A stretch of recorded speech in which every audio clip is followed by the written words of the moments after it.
जनकल्याण मराठी पत्रकार संघटनेच्या नाशिक जिल्हा सरचिटणीसपदी आदिनाथ ठाकूर व देवळा तालुका अध्यक्षपदी महादू मोरे यांची निवड. सटाणा.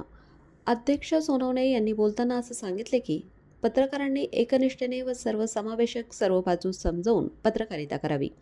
सटाणा येथे नवीन प्रशासकीय तहसील येथे आज रोजी पदग्रहण सोहळा आयोजित करण्यात आला होता.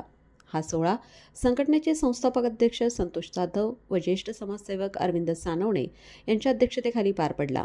यावेळेस महादू मोरे यांची देवळा तालुका अध्यक्ष व आदिनाथ ठाकूर यांची नाशिक जिल्हा सहसचिव म्हणून एकमताने निवड करण्यात आली. या कार्यक्रमाला देवळा, बागलाण, मालेगाव, दिंडोरी, कळवण येथील अनेक पत्रकार बांधव यांना नियुक्तपत्र देऊन सन्मानित करण्यात आले. यावेळी राष्ट्रीय कार्याध्यक्ष रफिक सय्यद, राष्ट्रीय सल्लागार अनवर पठाण, राज्याध्यक्ष देविदास बैरागी, कल्याणी धोंडगे, आनंद दाणी यासह अनेक पत्रकार उपस्थित होते.